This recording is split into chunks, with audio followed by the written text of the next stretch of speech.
Ezequiel Melano, buenas noches, amigo, bienvenido. Hola, ¿Cómo les va, Ezequiel. compañeros? Gusto, placer saludarlos. Es todo nuestro. Bueno, ¿cómo están? ¿Bien? Bien, uno de los temas que traes es el que tiene que ver con esto que veníamos contando recién, respecto de los anuncios de Sergio Massa. La otra cara es el impacto en las provincias. Claro. Bueno, el impacto a las provincias, claro está, del nuevo mínimo para el impuesto a las ganancias, cuál es la repercusión en forma directa que tienen las provincias, hablando de características muy unitarias que manifiesta la República Argentina respecto a estas medidas. Medidas en un contexto electoral, lógicamente, que plantea el ministro y candidato a presidente Sergio Massa. 22 medidas lleva hasta el día de hoy anunciadas Sergio Massa en su candidatura presidencial. Nos quisimos ocupar de este tema porque la medida que se dispone rápidamente desde el oficialismo de la suba para el pago de impuesto a las ganancias, que afectaría en esta ocasión, ya con la suba incluida, solamente a 90, 100.000 personas en la República Argentina, tiene un impacto directo en las provincias. Por eso queremos traer estos temas, ¿no? Por las consecuencias directas que tienen estas medidas políticas en cuanto a la economía, ¿no? Las economías regionales, porque aquí hay otro tema también que siempre lo manifestamos respecto a esta cuestión unitaria que tiene la Argentina. Estas medidas debieran medianamente discutirse, pactarse con las provincias, porque el impacto de la reducción es realmente grande. Dialogamos con Ariel Barró, que es economista, y al respecto esto nos decía. Bueno, la pregunta es clave porque nosotros tenemos un esquema de reparto de los recursos que se recaudan a nivel nacional, los recauda la AFIP en todo el territorio nacional, y después a través de la coparticipación se reparte entre la nación y las 24 provincias, incluyendo Cava. IVA y ganancias son los dos impuestos que nutren esa masa coparticipable. Y sobre todo después del Consenso Fiscal de 2017, ganancias pasó a ser el impuesto que más se coparticipa con las provincias. El 60% de lo que se recauda de ganancias va hacia las provincias para ser distribuido con los coeficientes de coparticipación, de los cuales Córdoba tendrá su 8,9%, lo mismo Santa Fe, bueno, Buenos Aires tiene más, Chaco el 4%, Mendoza el 4%, estoy diciendo números redondos, pero de cada peso que se recauda, un 60% va a repartirse entre las provincias, por lo tanto de cada peso que se deje de recaudar, las provincias sufren 60 centavos de reducción de ingresos que se reparte entre todas ellas. Por lo tanto, una estrategia nacional de rebaja tributaria tiene que necesariamente estar consensuada con las provincias, porque le va a bajar recursos a las provincias, no en montos menores, porque que te caiga de manera relevante la recaudación en los ingresos de coparticipación, que son con los que las provincias ejecutan sus gastos, necesita una estrategia de parte de las provincias de modificar algún ingreso o de modificar algún gasto, de bajar algún gasto, de subir algún ingreso. Lo mismo que está planteando Massa a nivel nacional, cada provincia lo tiene que plantear a nivel local. ¿Qué voy a hacer con esta rebaja de ingresos? ¿Sí? Bueno, entonces ese es el principal elemento. De hecho, anuncios de mayores rebajas tributarias o de devoluciones de impuestos, por ejemplo, sobre IVA, van a la misma bolsa del mismo problema.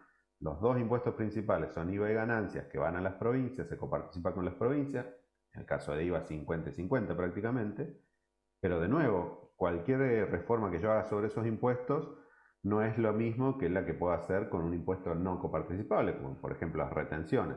Mañana el gobierno decide eliminar las retenciones, todo el costo fiscal o toda la baja de ingresos va a quedar en la recaudación nacional. Con ganancias y con IVA, todo lo que haga el gobierno debiera ser consensuado con las provincias, porque son las receptoras de un poco más de la mitad de esos ingresos, ¿no? Claro, vos sabés que venimos hablando continuamente de país con características unitarias, ¿no? Porque el federalismo, más allá que el propio Alberto Fernández en algún discurso político lo ha mencionado, en estas cuestiones de estrictamente práctica y más con una cuestión, hasta te diría, abusiva, ¿no? Con una situación que tiene que ver con una candidatura presidencial financiada por todos nosotros, cómo uno contextualiza, me imagino, y ponerme en la piel de los gobernadores, cómo explicar tamaña rebaja en un contexto económico también donde se ha complejizado la actividad en economías regionales, ¿no?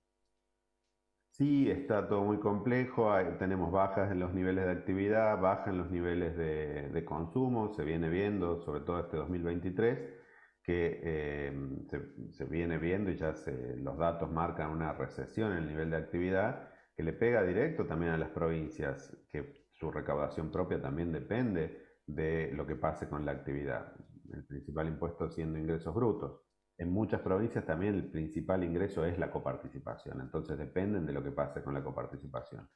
Y da la impresión de que no tienen ninguna participación en estas decisiones, cuando, bueno, claramente en una situación más estable y no de tanta desesperación, llamémosle, a la actual del oficialismo en términos de la candidatura que se tiene que resolver una elección en los próximos 40 días, es difícil pensar en medidas consensuadas, pero bueno, las medidas estructurales para el país necesariamente deben ser consensuadas. Es lo que pasó en el consenso fiscal, pero en el consenso fiscal de 2017 se tenía un horizonte bueno, de un gobierno más largo o de mandatos más largos incluso para los gobernadores. Bueno, ahí hubo una discusión seria acerca de qué iba a pasar con la estructura de impuestos, qué iba a pasar con la estructura de gastos, la responsabilidad fiscal de las provincias y la nación. Y duró poco eso porque duró hasta la siguiente crisis. Bueno, ahora venimos en una situación de crisis permanente y es difícil pensar en una reforma estructural, pero en la medida que siga pasando esto, las decisiones van a ser tomadas de forma descoordinada y, como decías vos bien recién, con un sesgo muy unitario, digamos, con un sesgo muy en donde las decisiones se toman de parte del gobierno nacional, por más que tengan el terrible impacto que te estoy comentando que tienen las provincias. Y ahí da la impresión de que los gobiernos provinciales tienen que acatar, aceptar el sistema actual de coparticipación, mejor dicho, el sistema actual de coordinación fiscal entre nación y provincias, hasta coordinación económica entre nación y provincias, las tiene a muchas provincias muy dependientes de la nación. Solo las provincias que son menos dependientes, como las que son las que tienen mayor actividad económica propia y hasta incluso mayor actividad económica privada dentro de la provincia, que son las del centro, Mendoza, Córdoba, Santa Fe, Entre Ríos, la propia ciudad de Buenos Aires, incluso la provincia de Buenos Aires, son las que tienen un poco más de fuerza en la negociación y son las que por ahí nosotros vemos más, como decís vos, que se quejan más o que levantan la voz frente a situaciones arbitrarias en lo que tenga que ver con lo fiscal, en lo que tenga que ver con las posibilidades de endeudamiento, incluso obra pública. Y después nos encontramos con provincias tanto para el norte como para el sur que quedaron muy dependientes, muy atadas económicamente a la nación, y esa atadura, esa dependencia económica, en conjunto con una dependencia política, bueno, son la receta para que la Argentina sea menos federal. Bueno, muy bien, allí lo planteaba, ¿no? Ariel Barró, que es economista, respecto a estas diferencias realmente impactantes en las provincias. Este número se va a empezar a visualizar en cada una de las provincias argentinas a partir del mes de octubre. Allí va a estar el impacto directo de esta medida del ministro de Economía, candidato a presidente, Sergio Massa. Bueno, un golpe muy duro, otro más, para las provincias. Dialogaba con Ariel respecto a una situación que tiene que ver también con judicializar, ¿no?, esta situación. Hay antecedentes de Mendoza y del propio Córdoba también de decisiones de la justicia que no se definen desde hace ya muchos años en un contexto económico muy complicado para economías regionales, ¿no? Bueno, otro golpe más de una decisión política buscando la mejor chance, ¿no?, para su candidatura presidencial de Massa, no midiendo consecuencias, ¿no?, de manera directa en las provincias. Por eso, compañeros, queríamos traerlo para dialogarlo con Ariel y con ustedes a este tema en el día de hoy. Gracias, Ezequiel. Muchísimas gracias. Han sido muy amables. Buena semana. Buena semana.